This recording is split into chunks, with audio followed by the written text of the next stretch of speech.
दुनिया के इतिहास में कानून बहुत बने, कुछ जमीन के लिए, कुछ सत्ता के लिए, लेकिन एक कानून ऐसा भी बना जो दुश्मन के लिए बना, जो हार चुके सैनिक के लिए बना, जो युद्ध के बीच फंसे निर्दोष इंसान के लिए बना। ये कानून हथियार चलाना नहीं सिखाता, बल्कि हथियार रोकना सिखाता है। ये कानून जीत या हार की बात नहीं करता, ये इंसानियत की बात करता है। और आज हम बात करेंगे उसी कानून की, जेनेवा कन्वेंशन, जिसे दुनिया युद्ध के समय इंसानियत का आखिरी सहारा मानती है। कहानी की शुरुआत जब युद्ध अमानवीय हो गया। 19वीं सदी का यूरोप युद्ध सिर्फ सैनिकों के बीच नहीं रह गए थे, बल्कि इंसानियत के खिलाफ युद्ध बन चुके थे। 1859 का साल, इटली के सोल्फेरिनो नामक स्थान पर भीषण युद्ध हुआ। हजारों सैनिक घायल पड़े थे, कोई इलाज नहीं, कोई पानी नहीं, कोई पूछने वाला नहीं। घायल सैनिक जमीन पर तड़प रहे थे और जीत हार की राजनीति आगे बढ़ चुकी थी। एक इंसान जिसने दुनिया को सोचने पर मजबूर कर दिया। इसी युद्ध को एक आम नागरिक देख रहा था। उसका नाम था हेनरी ड्यूनान। उसने देखा घायल सैनिक दुश्मन होने की वजह से मरने के लिए छोड़ दिए गए। डॉक्टर और नर्स सुरक्षित नहीं थे। युद्ध में हारने वाले को इंसान नहीं समझा जा रहा था। उस रात ड्यूनान ने कहा, सभी घायल इंसान हैं, चाहे वे किसी भी देश के हों। यहीं से इंसानियत की मांग उठी। जेनेवा कन्वेंशन लाने की जरूरत क्यों पड़ी? क्योंकि उस समय युद्ध बंदियों को यातना दी जाती थी, घायल सैनिकों को मरने के लिए छोड़ दिया जाता था। अस्पताल और डॉक्टर भी हमलों से सुरक्षित नहीं थे। नागरिकों की कोई कानूनी सुरक्षा नहीं थी। युद्ध का मतलब बन गया था बिना नियम की हिंसा। दुनिया को एहसास हुआ कि अगर युद्ध नहीं रोका जा सकता तो युद्ध को इंसानियत के दायरे में लाना जरूरी है। मांग कहां उठी, कैसे कानून बना? 1863 में हेनरी ड्यूनान की अपील पर स्विट्जरलैंड के जेनेवा शहर में देशों की बैठक हुई। पहली बार यह सवाल उठा, क्या युद्ध में भी इंसान के अधिकार हो सकते हैं? 1864 में पहला जेनेवा कन्वेंशन बना, जिसका उद्देश्य था घायल सैनिकों की रक्षा, डॉक्टरों और अस्पतालों की सुरक्षा। यही वो क्षण था जब इंसानियत को कानून का रूप मिला। समय के साथ कानून क्यों बढ़ता गया? जैसे जैसे युद्ध बदले, वैसे वैसे कानून भी मजबूत होते गए। प्रथम विश्व युद्ध, युद्ध बंदियों की जरूरत। द्वितीय विश्व युद्ध, नागरिकों की सुरक्षा। 1949 में 4 जेनेवा कन्वेंशंस बने, जो आज भी पूरी दुनिया में लागू हैं। जेनेवा कन्वेंशन असल में कहता क्या है? युद्ध बंदी दुश्मन नहीं, इंसान है। घायल सैनिक को मारना अपराध है। नागरिकों को निशाना बनाना युद्ध अपराध है। डॉक्टर और अस्पताल सुरक्षित रहेंगे। यानी युद्ध हो सकता है, लेकिन क्रूरता नहीं। जब दुनिया हथियार उठाती है, तब जेनेवा कन्वेंशन इंसानियत उठाता है। जब नफरत बोलती है, तब ये कानून इंसान बनने की याद दिलाता है। युद्ध के शोर में अगर कहीं मानवता की आवाज सुनाई देती है, तो उसका नाम है जेनेवा कन्वेंशन। कानून तो बना, पर असली सवाल ये था, क्या दुनिया इसे मानेगी? क्या युद्ध की आग में इंसानियत जिंदा रह पाएगी? जिनीवा कन्वेंशन किसने बनाया? क्या यह किसी एक देश का कानून था? नहीं, जिनीवा कन्वेंशन किसी एक देश का कानून नहीं था। ये बना स्विट्जरलैंड की पहल पर, international committee of the red cross यानी ICRC के माध्यम से, और दुनिया के कई देशों की आपसी सहमति से। यानी ये अंतर्राष्ट्रीय समझौता यानी इंटरनेशनल ट्रीटी था, जिसे मानना या ना मानना हर देश की जिम्मेदारी थी। इसमें कितने देश शामिल हुए? शुरुआती दौर 1864 में सिर्फ 12 देश शामिल हुए, जो यूरोप के प्रमुख देश थे। धीरे धीरे विस्तार, प्रथम विश्व युद्ध के बाद दर्जनों देश जुड़े, द्वितीय विश्व युद्ध के बाद लगभग पूरी दुनिया। आज की स्थिति, 196 देश जिनीवा कन्वेंशन को मानते हैं। ये दुनिया का सबसे ज्यादा स्वीकार किया गया अंतर्राष्ट्रीय कानून है। भारत ने इसे 1950 में स्वीकार किया। किसने समर्थन किया? समर्थन करने वाले देश यूरोप के अधिकांश देश, अमेरिका, रूस, तत्कालीन USSR, Asia, Africa, Latin America के देश, संयुक्त राष्ट्र के लगभग सभी सदस्य। क्यों समर्थन किया? क्योंकि युद्ध में हर देश के सैनिक पकड़े जाते हैं। हर देश चाहता था कि अगर हमारे सैनिक बंदी बने तो उन्हें इंसान समझा जाए। यानी जिनीवा कन्वेंशन सबके हित का कानून था। किसने विरोध किया और क्यों? खुले तौर पर बहुत कम देशों ने इसका विरोध किया, लेकिन व्यवहार में कई बार इसे तोड़ा गया। विरोध के कारण कुछ देश इसे अपनी सैन्य आजादी पर रोक मानते थे। कुछ को डर था कि इससे युद्ध जीतना मुश्किल होगा। गृह युद्ध में कई सरकारें इसे मानने से बचती रहीं, यानी कागज पर समर्थन, मैदान में उल्लंघन।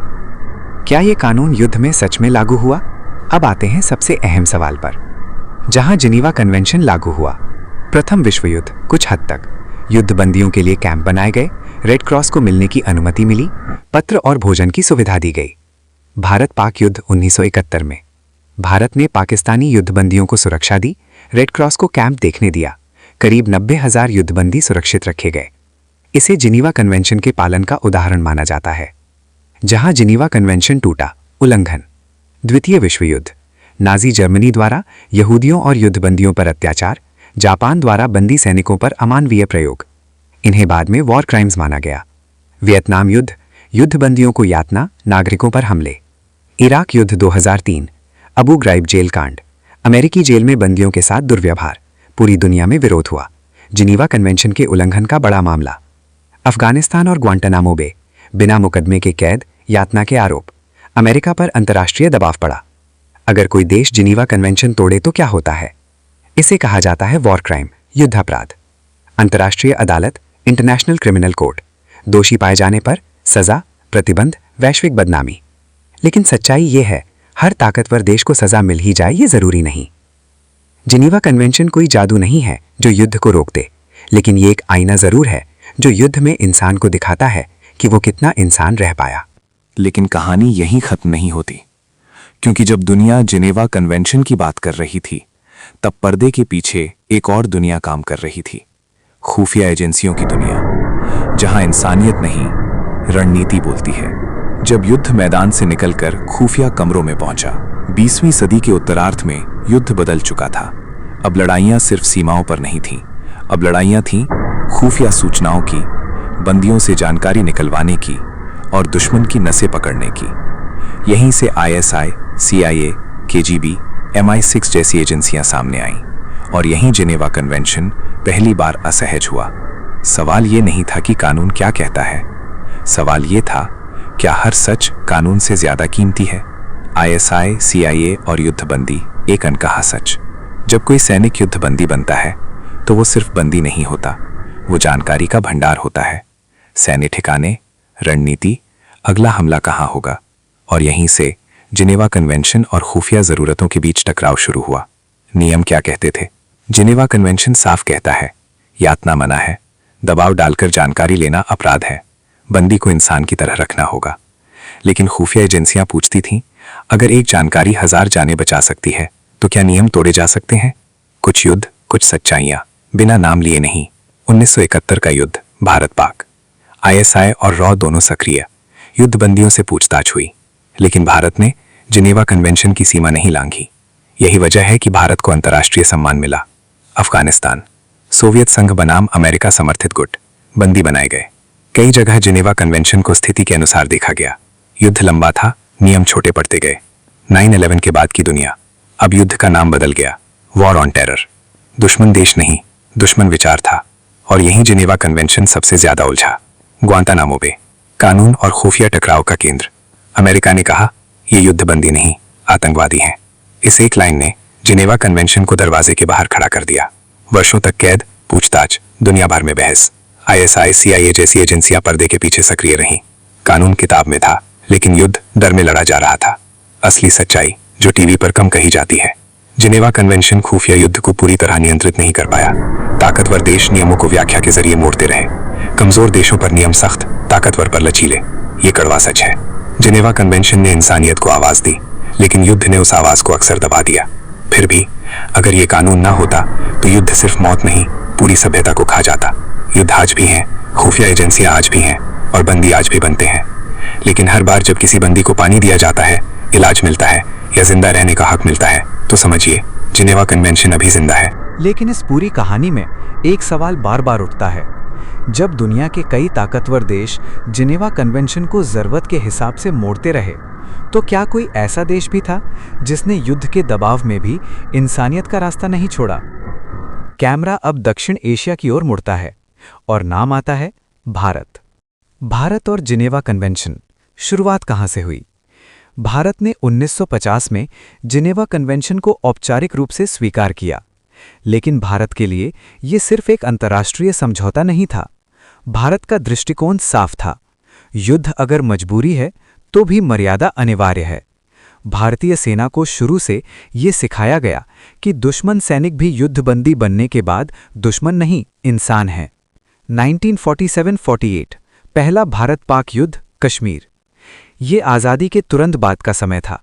देश नया था, सेना सीमित थी, लेकिन सिद्धांत स्पष्ट थे। इस युद्ध में दोनों ओर से युद्धबंदी बने। भारत ने युद्धबंदियों को यातना नहीं दी, उन्हें खाना, पानी और इलाज दिया। रेड क्रॉस की भूमिका स्वीकार की। हालांकि ये युद्ध जिनेवा कन्वेंशन को स्वीकार करने से थोड़ा पहले का था, लेकिन व्यवहार वही था जो बाद में जिनेवा कन्वेंशन का मूल बना। 1962 भारत-चीन युद्ध। युद्ध कठिन था, हालात बेहद खराब थे। भारत के कई सैनिक चीनी सेना के हाथों बंदी बने। चीन ने बाद में भारतीय युद्धबंदियों को सुरक्षित वापस किया और भारत ने भी अपने कब्जे में आए चीनी सैनिकों के साथ जिनेवा कन्वेंशन के अनुरूप व्यवहार किया। युद्ध हार जीत से आगे बढ़ चुका था। ये सभ्यता की परीक्षा थी। 1965 भारत-पाक युद्ध। इस युद्ध में फिर से बड़ी संख्या में युद्धबंदी बने। भारत ने युद्धबंदियों के लिए विशेष कैंप बनाए, चिकित्सकीय सुविधा दी, अंतर्राष्ट्रीय एजेंसियों को निरीक्षण की अनुमति दी। युद्ध के बीच भारत ने यह साफ कर दिया, रणनीति अलग चीज है, अमानवीयता अलग। 1971 भारत-पाक युद्ध, जिनेवा कन्वेंशन का सबसे बड़ा उदाहरण।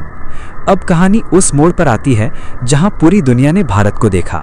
1971 का युद्ध, बांग्लादेश मुक्ति संग्राम। इस युद्ध के बाद करीब 93,000 पाकिस्तानी सैनिक भारत के युद्धबंदी बने। इतिहास में इतनी बड़ी संख्या में युद्धबंदी बहुत कम बार बने हैं। दुनिया सांस रोके देख रही थी। भारत क्या करेगा? भारत ने किया। सभी युद्धबंदियों को जिनेवा कन्वेंशन के अनुसार रखा। भोजन, कपड़े, चिकित्सा सुविधा, रेड क्रॉस को पूरी निगरानी की अनुमति, धार्मिक और सांस्कृतिक सम्मान। न बदला न प्रतिशोध। और जब शिमला समझौता हुआ तो भारत ने इन सभी युद्धबंदियों को सुरक्षित वापस भेज दिया। ये सिर्फ कूटनीति नहीं थी, ये नैतिक शक्ति का प्रदर्शन था। काउंटर इंसर्जेंसी और जिनेवा कन्वेंशन। भारत ने कई आंतरिक सुरक्षा अभियानों में भी इन नियमों को लागू किया। कानूनी प्रक्रिया, मानवाधिकार, हिरासत में मानवीय व्यवहार। चाहे उत्तर पूर्व हो या कश्मीर, भारतीय सेना को स्पष्ट निर्देश रहे, युद्ध अपराध भारत की नीति नहीं है। अंतर्राष्ट्रीय मंच पर भारत की छवि। इसी कारण यूएन पीसकीपिंग मिशंस में भारत को प्राथमिकता मिली। भारतीय सेना की पेशेवर और नैतिक छवि बनी। युद्धबंदियों के मामले में भारत पर कभी गंभीर अंतर्राष्ट्रीय आरोप नहीं लगे। भारत ने जिनेवा कन्वेंशन को कागज से निकालकर व्यवहार में उतारा। गहरा निष्कर्ष, कानून बहुत देश मानते हैं, लेकिन कुछ ही देश उन्हें जीते हैं। भारत ने जिनेवा कन्वेंशन को कभी हथियार नहीं बनाया, कभी ढाल नहीं बनाया, उसे आचरण बनाया। आज भी जब भारतीय सैनिक दुश्मन घायल को पानी देता है, इलाज कराता है, तो वो सिर्फ आदेश नहीं निभा रहा, वो भारत की सभ्य सैन्य परंपरा निभा रहा है। युद्ध जीतना हर सेना चाहती है, लेकिन युद्ध में इंसान बने रहना, वही भारत की असली जीत है।